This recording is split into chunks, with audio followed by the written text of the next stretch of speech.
Audience के सामने अपने आप को बेचारा दिखाना कि अरे मेरे पास तो इस चीज़ के लिए पैसे नहीं है, मैं किस तरह से मैनेज करूँगी, वो चीज़ें फेक लगती हैं। और वो फेक क्यों लगती हैं? बिकॉज़ 2 महीने पहले जब वो कह रही थी कि मेरे पास तो पैसे ही नहीं है इन चीज़ों को खरीदने के लिए, एंड सडनली वो जो है एक गाड़ी खरीद लेती हैं। एंड आपको मैं एक चीज़ बताना चाहता हूँ, गाड़ियाँ जब आप खरीदते हो ना दोस्तों, तो आपको बुकिंग करानी पड़ती है। ऐसे नहीं मिल जाती गाड़ियाँ कि आज आप गए शोरूम और जाके खरीद के ले आए। तो गाड़ी खरीदने के लिए आपको कम से कम जो है मिनिमम 1 महीने की वेटिंग होती है, और स्कॉर्पियो जैसी गाड़ी पे ये वेटिंग 3 महीना, 4 महीना और 6 महीने तक भी हो सकती है।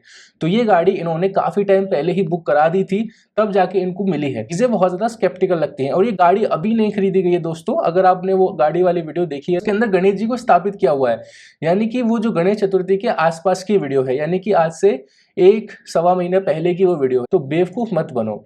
दूसरा, कल के वीडियो में एक कमेंट मुझे बार-बार देखने को मिला कि ये उनकी पर्सनल लाइफ है, आप इसके ऊपर कैसे कमेंट कर सकते हो, उसकी पर्सनल लाइफ है, वो जो करे वो करे।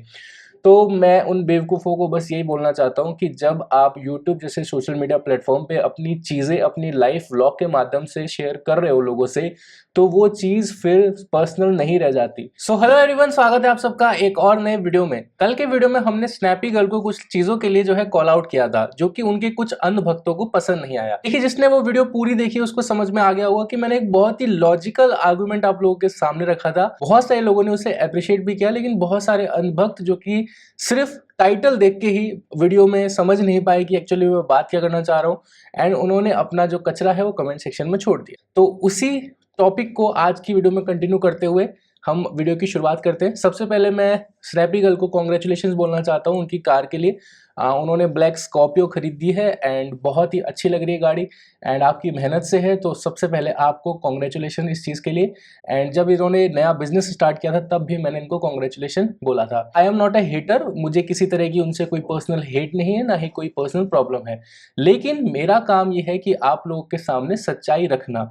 बिकॉज हर कोई इंसान परफेक्ट नहीं होता, 100%। हर इंसान में कुछ छोटी छोटी कमियां होती हैं, एंड उनको अगर आप हाईलाइट करते हैं तो इसे हम कंस्ट्रक्टिव क्रिटिसिज्म कहते हैं, एंड ये होनी चाहिए। आपने कहावत भी सुनी होगी कि निंदक बहुत ज़रूरी होता है, क्योंकि आपकी जब निंदा करता है कोई, आपको कुछ आपकी कमियां बताता है, तो आप उससे इम्प्रूव करने की कोशिश करते हो, ठीक है। लेकिन कुछ जो बेवकूफ़ लोग होते हैं दोस्तों, वो ऑफेंड भी हो जाते हैं। तो हमने बस एक कंस्ट्रक्टिव क्रिटिसिज्म के तहत कुछ चीज़ें रखी थी कल की वीडियो में, जो कि कुछ लोग सहन नहीं कर पाए। सबसे पहले बात हमने ये करी थी कि स्नैपी गर्ल लास्ट 2 महीने में उनकी लाइफ में बहुत ज़्यादा अप एंड डाउन्स आए हैं, जब उन्होंने अपना ससुराल वाला घर छोड़ा और उन्होंने एक नई जगह पे शिफ्ट किया। तो स्नैपी गर्ल जब शिफ्ट कर रहे थे तब हमने उनके सपोर्ट में काफ़ी वीडियोस बनाए, और हमने वन साइडेड उनका सपोर्ट किया। बहुत सारी चीज़ें ऐसी थी जिनको हमने नेग्लेक्ट किया, बिकॉज सिचुएशन ऐसी थी कि बहुत ही एक आपको ऐसा फील हो रहा था कि सपना बहुत ज़्यादा बेचारी है, वो किस तरह से मैनेज करेगी अपनी बच्चों के साथ में चीज़ों को। तो हमें बहुत ज़्यादा सिंपैथी थी उनके साथ में। तो हमने चीज़ें क्या इग्नोर करी वो मैं आपको बताना चाहता हूँ। देखिए, जब सपना ने घर शिफ्ट किया था, सपना ने कहा कि मेरे पास में फर्नीचर लगाने के लिए पैसे नहीं है, मेरे पास में वॉशिंग मशीन खरीदूंगी तो बिल ज़्यादा आ जाएगा, वगैरह वगैरह। बहुत छोटे छोटे एक्सक्यूजेस उन्होंने अपने वीडियोस में दिए थे चीज़ों को लेके, जो कि मुझे हंसी आती है सुन के, क्योंकि एक इंसान जो कि महीने का 5 से 10 लाख रुपए कमा रहा है, वो इतना ज़्यादा बेचारा जब बन के आता है ऑडियंस के सामने, तो ऐसा लगता है कि ये सिर्फ लोगों की सिंपैथी गेन करने की कोशिश कर रहे हैं यहाँ पे। ये सेम चीज़ जो है फ्लाइंग बीस्ट ने भी करी थी अपने 2020 की फाइनेंशियल क्राइसिस वाली वीडियो में, जिसके बाद उन्हें बहुत ज़्यादा हिट मिली थी, एंड बहुत सारे लोगों ने उनको उसी दिन से देखना बंद कर दिया था। तो एक व्लॉगर जिसके 1 मिलियन से ज़्यादा सब्सक्राइबर्स हैं, और जिसका एक चैनल डेडिकेटेड सिर्फ मिंत्रा, मीशो, इन्हीं के स्पॉन्सर्ड वीडियो से भरा हुआ है, वो इंसान अगर ये चीज़ कहे कि मेरे पास में वॉशिंग मशीन अगर खरीदूंगी तो मेरा बिल ज़्यादा आएगा, रेंट मेरा ज़्यादा है, मैं रेंट पे नहीं कर सकती, तो ये चीज़ें बहुत ही थोड़ी सी बचकानी लगती हैं और फेक लगती हैं। क्योंकि आप अच्छे से, आपके पास इतना पैसा आ जाता है मंथली यूट्यूब से भी, आपके पास द रॉड चैनल भी है, एंड आपके पास में स्नैपी गर्ल शॉर्ट्स वाला चैनल भी है, जिसके ऊपर भी 1 मिलियन के आसपास सब्सक्राइबर्स हैं। तो आप एक अच्छा खासा रेवेन्यू कमा लेते हैं। कितना कमा लेते हैं लास्ट वीडियो में डिस्कस कर चुका हूँ, बार बार मैं नहीं बताना चाहता। तो इतना रेवेन्यू जब आप कमा रहे हो, तो ये छोटी छोटी चीज़ों को लेके ऑडियंस के सामने अपने आप को बेचारा दिखाना कि अरे मेरे पास तो इस चीज़ के लिए पैसे नहीं है, मैं किस तरह से मैनेज करूंगी, वो चीज़ें फेक लगती हैं। और वो फेक क्यों लगती हैं? बिकॉज 2 महीने पहले जब वो कह रही थी कि मेरे पास तो पैसे ही नहीं है इन चीज़ों को खरीदने के लिए, एंड सडनली वो जो है एक गाड़ी खरीद लेती हैं, चीज़ें बहुत ज़्यादा स्केप्टिकल लगती हैं। और ये गाड़ी अभी नहीं खरीदी गई है दोस्तों, अगर आपने वो गाड़ी वाली वीडियो देखी है, उसके अंदर गणेश जी को स्थापित किया हुआ है, यानी कि वो जो गणेश चतुर्थी के आसपास की वीडियो है, यानी कि आज से 1-1.25 महीने पहले की वो वीडियो है, यानी कि वो उसी टाइम उस गाड़ी को खरीद चुके थे। एंड आपको मैं एक चीज बताना चाहता हूँ, गाड़ियां जब आप खरीदते हो ना दोस्तों, तो आपको बुकिंग करानी पड़ती है, ऐसे नहीं मिल जाती गाड़ियां कि आज आप गए शोरूम और जाके खरीद के ले आए। तो गाड़ी खरीदने के लिए आपको कम से कम जो है मिनिमम 1 महीने की वेटिंग होती है, और स्कॉर्पियो जैसी गाड़ी पे ये वेटिंग 3 महीना, 4 महीना और 6 महीने तक भी हो सकती है। तो ये गाड़ी इन्होंने काफी टाइम पहले ही बुक करा दी थी, तब जाके इनको मिली है। क्योंकि मैंने जब मेरी गाड़ी ली थी तो मैंने नवंबर में बुकिंग करी थी, एंड मुझे जनवरी में जाके जो है इसकी डिलीवरी मिली थी। तो स्कॉर्पियो बहुत सारे लोगों की फेवरेट गाड़ी है, उसके ऊपर वेटिंग चलती ही है, तो मिनिमम आप 2 महीने की वेटिंग तो मान के चलिए ही है। तो स्नैपी गर्ल ने जब अपना घर ससुराल से छोड़ा था, तभी वो उस गाड़ी को बुक करवा चुके थे, ठीक है। तो बेवकूफ मत बनो, चीजें देखो। आई नो आप फैन हो, मैं भी फैन हूं, लेकिन बेवकूफ नहीं है हम लोग, हमको अंधभक्त नहीं बनना है दोस्तों।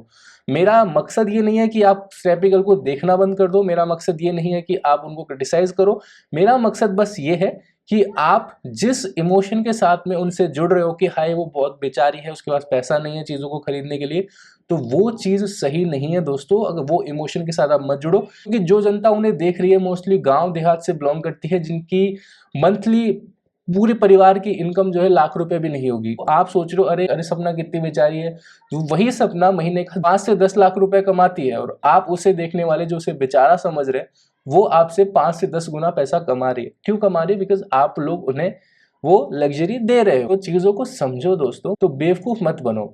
दूसरा, कल के वीडियो में एक कमेंट मुझे बार बार देखने को मिला कि ये उनकी पर्सनल लाइफ है, आप इसके ऊपर कैसे कमेंट कर सकते हो, उसकी पर्सनल लाइफ है, वो जो करे वो करे। तो मैं उन बेवकूफ़ों को बस यही बोलना चाहता हूँ कि जब आप YouTube जैसे सोशल मीडिया प्लेटफॉर्म पे अपनी चीज़ें, अपनी लाइफ व्लॉग के माध्यम से शेयर कर रहे हो लोगों से, तो वो चीज़ फिर पर्सनल नहीं रह जाती।